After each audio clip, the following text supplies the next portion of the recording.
All right, now we're going to look at multiplying radicals. Okay, so here are steps. I like to say this a little bit differently, a little bit simpler. I like to say outside times outside. I think this is easier to remember. And then inside times inside. And then our last step is always simplify. Okay, so I'm actually going to start with number 3 first because that's a easier one to start with, and then we'll get into the special cases. Okay, so outside times outside means 5 times -7, so that would be -35. Okay, inside times inside means 10 times 12, so I'm going to have the square root of 10 times 12, which is 120. And now we need to simplify, and you can either use perfect squares or tree method, your choice. Okay, so for 120, the biggest perfect square is 4. So this is actually going to be the square root of 4 times the square root of 30. Right? The square root of 4 is 2. So I have -35 times 2 times square root of 30.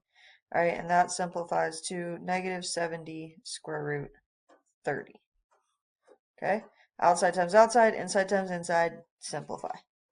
All right, now let's go back and look at number 1. This has the square root of 8, which doesn't have an outside. So that's where we have to remind ourselves what number is here that's actually not written, and that would be a 1. So my outside times outside is going to be 1 times -3, which is -3. And then my inside times inside, 8 times 2 is 16. Okay, the square root of 16 is 4. So I just have -3 times 4. No square root anymore. I did the square root of 16. Right? And -3 times 4 is -12. So that simplifies down to just -12.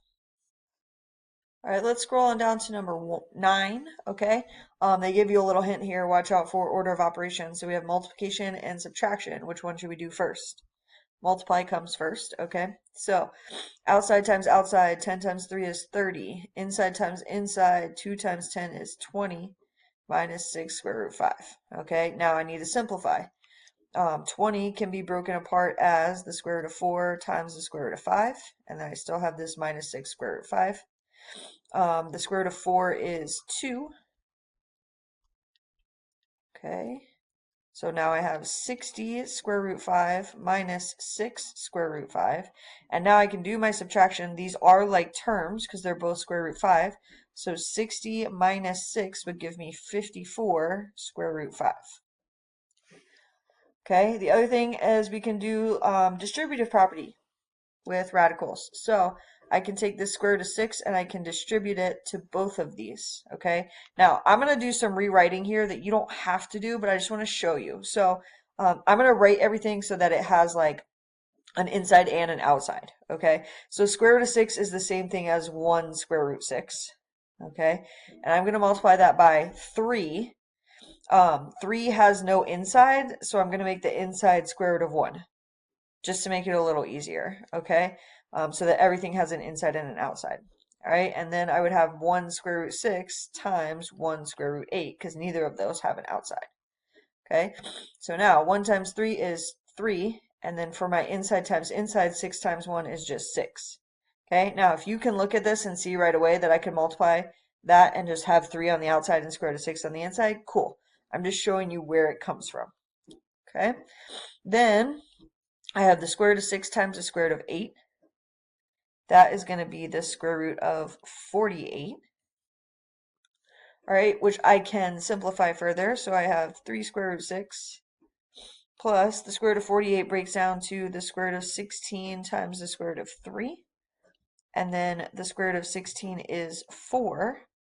Okay, these two things cannot be put together because square root of 6 and square root of 3 are not like terms. So that would be my final answer. Okay.